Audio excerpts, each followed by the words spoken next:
September மாதம் 15ஆம் தேதி, பொது காலம் 24ஆம் வாரம், ஞாயிற்றுக்கிழமை. முதல் வாசகம். இறைவாக்கினர் எசேயா நூலிலிருந்து வாசகம். அதிகாரம் 50, வசனங்கள் 5 முதல் 9 முடிய. ஆண்டவராகிய என் தலைவர் என் செவியை திறந்துள்ளார். நான் கிளர்ந்தெழவில்லை, விலகிச் செல்லவும் இல்லை. அடிப்போருக்கு என் முதுகையும், தாடியை பிடுங்குவோருக்கு என் தாடையையும் ஒப்புவித்தேன். நிந்தனை செய்வோருக்கும் காரி உமிழ்வோருக்கும் என் முகத்தை மறைக்கவில்லை. ஆண்டவராகி என் தலைவர் துணை நிற்கின்றார். நான் அவமானம் அடையேன். என் முகத்தை கற்பாறை ஆக்கிக் கொண்டேன். இழி நிலையை நான் அடைவதில்லை என்று அறிவேன். நான் குற்றமற்றவன் என எனக்கு தீர்ப்பு வழங்குபவர் அருகில் உள்ளார். என்னோடு வழக்காடுபவன் எவன்? நாம் இருவரும் எதிர் எதிரே நிற்போம். என் மீது குற்றம் சாட்டுபவன் எவன்? அவன் என்னை நெருங்கட்டும். இதோ ஆண்டவராகிய என் தலைவர் எனக்கு துணை நிற்கின்றார். நான் குற்றவாளி என தீர்ப்பிட யாரால் இயலும்? இது ஆண்டவர் வழங்கும் அருள்வாக்கு. இறைவா, உமக்கு நன்றி.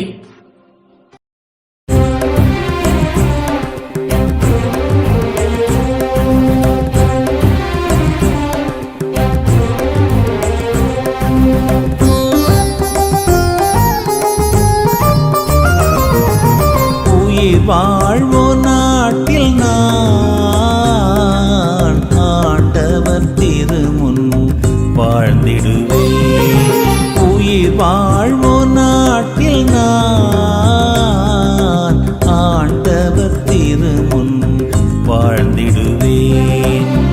ஆண்டவர் திருமுன் வாழ்ந்திடுவேன்.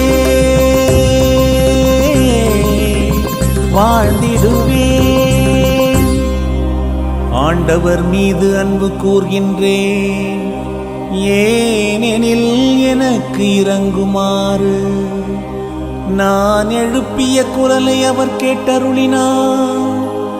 அவரை நான் மன்றாடிய நாளில் எனக்கு அவர் செவி சாய்த்தார். உயிர் வாழ்வோ நாட்டில் நான் ஆண்டவர் திருமுன் வாழ்ந்திடுவேன். உயிர் வாழ்வோ நாட்டில் நான் ஆண்டவர் திருமுன் வாழ்ந்திடுவேன். ஆண்டவர் திருமுன் வாழ்ந்திடுவேன்.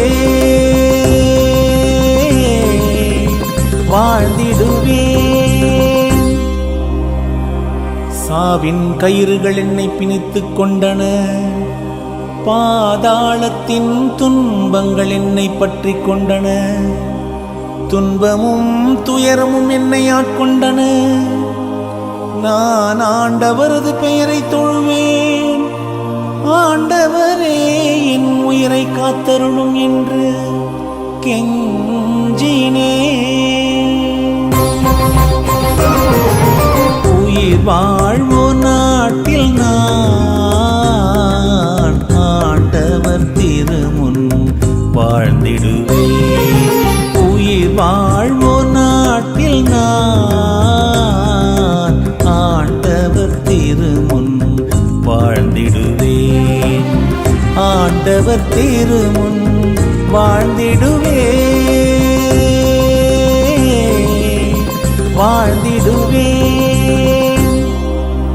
ஆண்டவர் அருளும் நீதியும் கொண்டவர். நம் கடவுள் இரக்கம் உள்ளவர். எளிய மனதோரை ஆண்டவர் பாதுகாக்கின்றார். நான் தாழ்த்தப்பட்ட போது எனக்கு மீட்பளித்தார். உயிர் வாழ்வோ நாட்டில் நான் ஆண்டவர் திருமுன் வாழ்ந்திடுவேன். உயிர் வாழ்வோ நாட்டில் நான் ஆண்டவர் திருமுன் வாழ்ந்திடுவேன். ஆண்டவர் திருமுன் வாழ்ந்திடுவே வாழ்ந்திடுவேன். என் உயிரை சாவு நின்று விடுவித்தார், என் கண் கலங்காதபடியும் என் காலிடராதபடியும் செய்தார். உயிர் வாழ்வோர் நாட்டில் நான் ஆண்டவர் திருமுன் வாழ்ந்திடுவேன். உயிர் வாழ்வோர் நாட்டில் நான் ஆண்டவர் திருமுன் வாழ்ந்திடுவேன். உயிர் வாழ்வோர் நாட்டில் நான் ஆண்டவர் திருமுன் வாழ்ந்திடுவேன். ஆண்டவர் திருமுன் வாழ்ந்திடுவேன்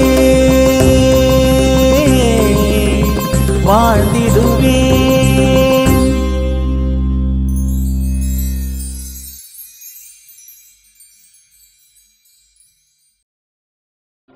இரண்டாம் வாசகம்.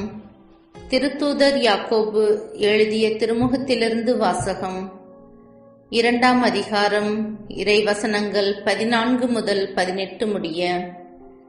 என் சகோதரர் சகோதரிகளே, தம்மிடம் நம்பிக்கை உண்டு என சொல்லும் ஒருவர் அதை செயல்களிலே காட்டாவிட்டால் அதனால் பயன் என்ன? அந்த நம்பிக்கை அவரை மீட்க முடியுமா? ஒரு சகோதரன் அல்லது ஒரு சகோதரி போதிய உடையும் அன்றாட உணவும் இல்லாதிருக்கும் போது அவர்கள் உடலுக்கு தேவையானவை எல்லாவற்றையும் கொடாமல் உங்களுள் ஒருவர் அவர்களை பார்த்து, நலமே சென்று வாருங்கள், குளிர் காய்ந்து கொள்ளுங்கள், பசியாற்றிக் கொள்ளுங்கள் என்பாரானால் அதனால் பயன் என்ன? அதை போலவே நம்பிக்கையும் செயல் வடிவம் பெறாவிட்டால் தன்னிலே உயிரற்றதாயிருக்கும். ஆனால் ஒருவரிடம் நம்பிக்கை இருப்பது போல இன்னொருவரிடம் செயல்கள் இருக்கின்றன என யாராவது சொல்லலாம். ஒருவரிடம் நம்பிக்கை இருப்பது போல இன்னொருவரிடம் செயல்கள் இருக்கின்றன என யாராவது சொல்லலாம். அதற்கு என் பதில், செயல்கள் இன்றி எவ்வாறு நம்பிக்கை கொண்டிருக்க முடியும் என காட்டுங்கள். நானோ என் செயல்களின் அடிப்படையில் நான் கொண்டுள்ள நம்பிக்கையை உங்களுக்கு காட்டுகிறேன். இது ஆண்டவர் வழங்கும் அருள்வாக்கு. இறைவா, உமக்கு நன்றி.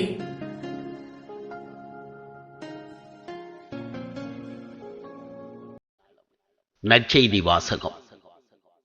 மானிட மகன் பலவாறு துன்பப்பட வேண்டும். மாற்கு எழுதிய தூய நற்செய்தியிலிருந்து வாசகம். அதிகாரம் 8 வசனங்கள் 27 35 வரை. அக்காலத்தில் இயேசு தம் சீடருடன் பிலிப்பு செசிரியாவை சார்ந்த ஊர்களுக்கு புறப்பட்டுச் சென்றார். வழியில் தம் சீடரை நோக்கி, நான் யார் என மக்கள் சொல்லுகிறார்கள் என்று கேட்டார். அதற்கு அவர்கள் அவரிடம், சிலர் திருமுழுக்கு யோவான் எனவும், வேறு சிலர் எலியா எனவும், மற்றும் சிலர் இறைவாக்கினருள் ஒருவர் எனவும் சொல்லுகின்றனர் என்றார்கள். ஆனால் நீங்கள் நான் யாரெனச் சொல்லுகிறீர்கள் என்று அவர்களை கேட்க, பேதுரு மறுமொழியாக, நீர் மெசியா என்று உரைத்தார். தம்மை பற்றி எவரிடமும் சொல்ல வேண்டாம் என்று அவர்களிடம் அவர் கண்டிப்பாய் கூறினார்.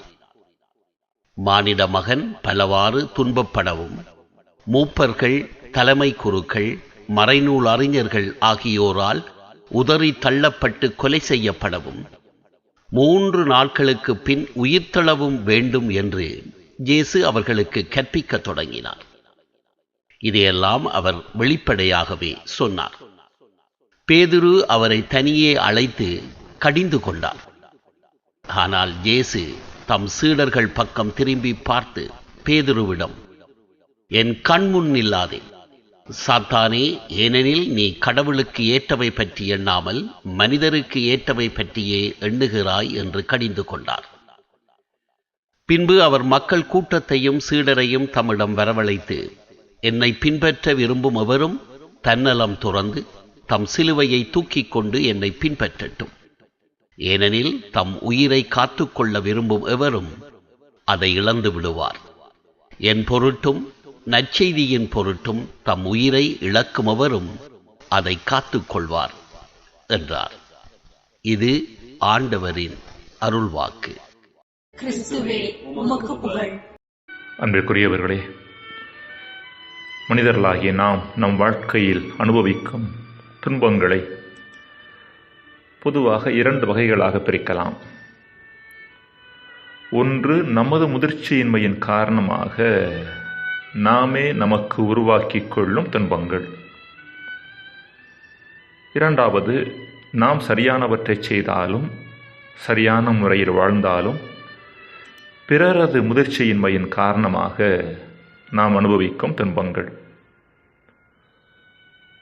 முதல் வகையான துன்பங்களை விட 2ஆம் வகையான துன்பங்கள் நம்மை அதிகம் காயப்படுத்துகின்றன என்பது முற்றிலும் உண்மை. அதாவது, நம் துன்பங்களுக்கு நாமே காரணம் என்று எண்ணுகின்ற பொழுது அது நமக்கு பெரிய பிரச்சனையாக இருப்பதில்லை. அதை ஏற்றுக்கொள்ளக்கூடிய மனப்பக்குவம் நமக்கு வந்துவிடுகின்றது. ஆனால் நம் துன்பங்களுக்கு பிறர் காரணமாக இருக்கிறார்கள் என்பதை எண்ணுகின்ற பொழுது அதை ஏற்றுக்கொள்ள நம் மனம் தயங்குகிறது. அதன் மட்டில் அதிகமாக கவலை கொள்ளுகின்றோம். இப்படிப்பட்ட 2வது வகையான துன்பங்கள் மட்டில் நாம் கொள்ள வேண்டிய அணுகுமுறை என்ன என்பதை இன்றைய வாசகங்கள் நமக்கு சுட்டி காண்பிக்கின்றன. இன்றைய முதல் வாசகத்தில் துன்புறும் ஊழியர் பற்றி வாசிக்கின்றோம். தன் எதிரிகள் தனக்கு எத்தகைய துன்பத்தையும் அவமானத்தையும் தந்தார்கள் என்பதை எடுத்துக்கூறி அந்த துன்பத்தையும் அவமானத்தையும் அவர் எவ்வாறு எதிர்கொண்டார் என்பதையும் எடுத்துரைக்கின்றார். அவரது மனநிலையை ஒரே வரியில் சொல்ல வேண்டுமெனில், தன்னை காயப்படுத்தியவர்களை மீண்டும் காயப்படுத்தாமல் இறைவன் தன்னோடு இருப்பதை உணர்ந்து உள்ள சமநிலையோடு துன்பங்களை எதிர்கொண்டார் என்பதேயாகும். இதுவே துன்பத்தின் மட்டில் நாம் கொள்ள வேண்டிய சரியான மனநிலையாக இருக்கின்றது. அன்புக்குரியவர்களை வெளிப்படையாக பார்க்கின்ற பொழுது துன்புறும் ஊழியரது செயல்பாடு கையாலாகாத தனத்தின் வெளிப்பாடு என்பது போல இருக்கிறது. ஆனால் உண்மை அதுவல்ல. உள்ள சமநிலை என்பது வேறு, கையாலாகாத தனம் என்பது வேறு. காந்தியின் வாழ்வில் நடந்த ஒரு நிகழ்வு இந்த வித்தியாசத்தை நமக்கு தெளிவாக எடுத்துரைக்கின்றது. காந்தியடிகளுக்கும் அவர் மனைவி கஸ்தூரிபாய்க்கும் நடந்த திருமணம் குழந்தை திருமணம் என்று சொன்னால் அது மிகையல்ல.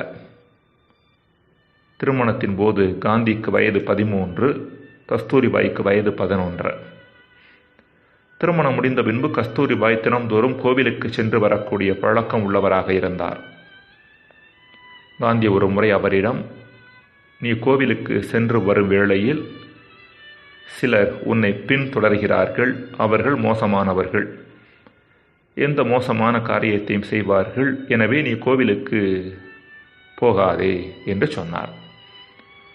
கஸ்தூர்பாய் பதிலாக, கடவுள் என்னை காப்பாற்றுவார் என்று சொன்னாராம். எனினும் காந்தி தான் சொன்னபடிதான் கஸ்தூர்பாய் கேட்க வேண்டும், கோவிலுக்கு போகக்கூடாது என்று ஆணையிட்டார். ஆனால் கஸ்தூரிபாயோ மறுநாள் வழக்கம் போல கோவிலுக்கு சென்றார். கோபம் கொண்ட காந்தி அவரை திட்டினார்.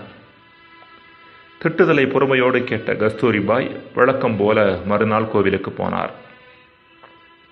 இன்னும் அதிகமான கோபம் கொண்ட காந்தி தன் மனைவியை அடித்தார். கஸ்தூரிபாய் எந்தவித எதிர்ப்புமின்றி அடியை வாங்கிக் கொண்டார். ஆனால் மறுநாள் மீண்டும் வழக்கம் போல கோவிலுக்கு சென்றாராம். இந்நிகழ்வு மீண்டும் மீண்டும் தங்களது வாழ்வில் நடந்ததாக காந்தி குறிப்பிடுகின்றார். தன் வாழ்வில் நடந்த இந்நிகழ்வை குறிப்பிடும் காந்தியடிகள் இந்நிகழ்விலிருந்துதான் தான் ஆங்கிலேயருக்கு எதிராக பயன்படுத்திய அரசியல் ஆயுதமான அகிம்சையை, நான் வயலன்ஸ், கற்றுக்கொண்டதாக சொல்லுகின்றார். அகிம்சையின் சாராம்சம் இதுதான். எது சரியானதோ அதை செய்கின்ற வேளையில் பிறர் தனக்கு எதிராக தீங்கு செய்தார்கள் என்றால் அதை தனது நிலைப்பாட்டிற்காக கொடுக்கப்படக்கூடிய விலையாக ஏற்றுக்கொள்வது, எக்காரணம் கொண்டும் திருப்பி காயப்படுத்தாமல் இருப்பது. காரணம், அது அன்பிற்கு எதிரானது. அன்பிற்குரியவர்களை, இயேசுவின் வாழ்வில் நடந்ததும் அதுதான். கடவுளின் சார்பாக நிலைப்பாடு எடுத்து செயல்பட்டதன் காரணமாக முதிர்ச்சியில் உயர்நிலையை அடையாத பரிசேயர்கள் அவருக்கு ஏராளமான துன்பங்களை கொடுத்தனர். இந்த துன்பங்களை எல்லாம் இயேசு தாங்கிக் கொண்டார். ஏன், அவர்களது முதிர்ச்சியின்மையின் பொருட்டு தான் சாகவும் தயாராக இருந்தார். என் நிலையிலும் அவர்களை திருப்பி தாக்க அவர் துணியவில்லை. அன்பிற்குரியவர்களே, துன்பத்தில் மட்டில் கையாலாகாத தன்மை என்பது வேறு, சமநிலையோடு துன்பங்களை எதிர்கொள்வது என்பது வேறு. கையாலாகாத தனம் என்பது உள்ளத்தில் முணுமுணுத்து கோபத்தால் கொப்பளித்து துன்பங்களை எதிர்கொள்வது. உள்ளத்தில் சமநிலையோடு துன்பங்களை அணுகுவதோ வாழ்க்கையின் மட்டில் நாம் கொள்ளுகின்ற சரியான அணுகுமுறையாக பிறரை காயப்படுத்தாமல் பிறரது முதிர்ச்சியின்மையிலிருந்து அவர்கள் வெளியே வருவதற்கான ஒரு வாய்ப்பை அவர்களுக்கு கொடுப்பது. இதுவே உண்மையான அன்பு. இந்த அன்பே நம்மை புரிந்து கொள்ளாமல் துன்புறுத்துகிறவர்களை கூட மனமாற்றுகின்ற ஆற்றல் வாய்ந்த ஆயுதமாக இருக்கின்றது. ஜெபம். இறைவா, நன்மை செய்வதன் பொருட்டு துன்பங்கள் வந்தால் அந்த துன்பங்களை சரியான மனநிலையோடு எதிர்கொள்வதற்கான தெளிவையும் ஞானத்தையும் எமக்கு கொடுப்பீராக. ஆமென்.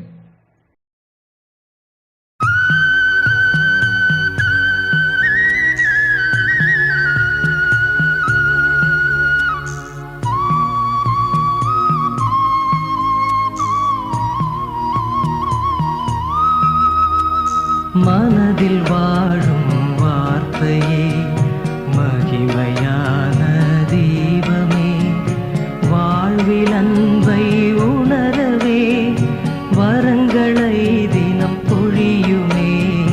மனதில் வாழும் வார்த்தையே, மகிமையான தீபமே, வாழ்வில் அன்பை உணரவே வரங்களை தினம் பொழியுமே. மனதில் வாழும் வார்த்தையே.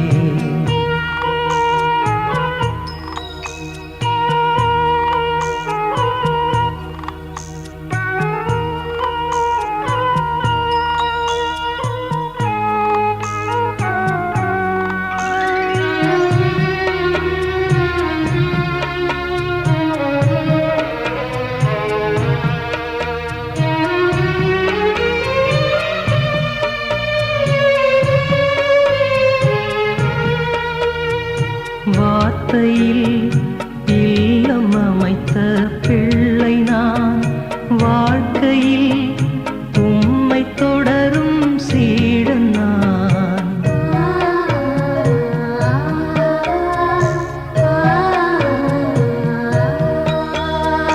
வார்த்தையில் இல்லம் அமைத்த பிள்ளை நான், வாழ்க்கையில் உம்மை தொடரும் சீடன் நான். உந்தன் வழியில் நடந்தால்தான் அன்பின் பலனை அடைவேன் நான். உந்தன் வழியில் நடந்தால்தான் அன்பின் பலனை அடைவேன் நான். வாழ்வின் நிறைவை காணவே வலிமை தாரும் இயேசுவே, வலிமை தாரும் இயேசுவே. மனதில் வாழும் வார்த்தையே, மகிமையான தெய்வமே, வாழ்வின் அன்பை உணரவே வரங்களை தினம் பொழியுமே. மனதில் வாழும் வார்த்தையே.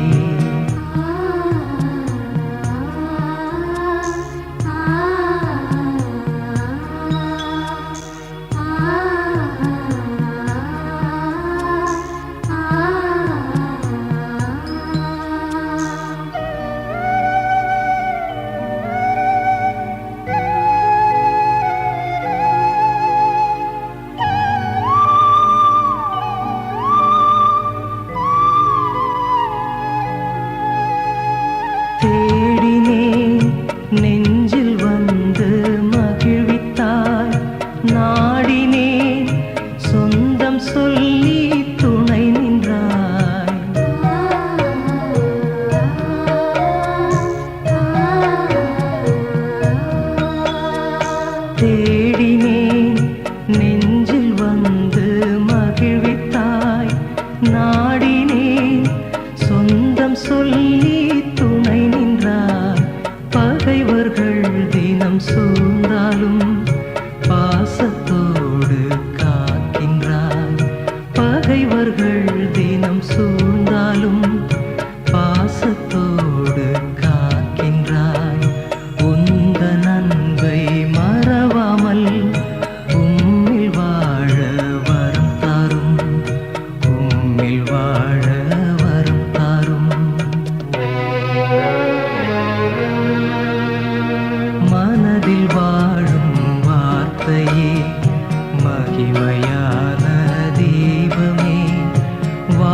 தாயின் அன்பை உணரவே வரங்களை தினம் பொழியுமே மனதில் வாழும் வார்த்தையே மகிமையான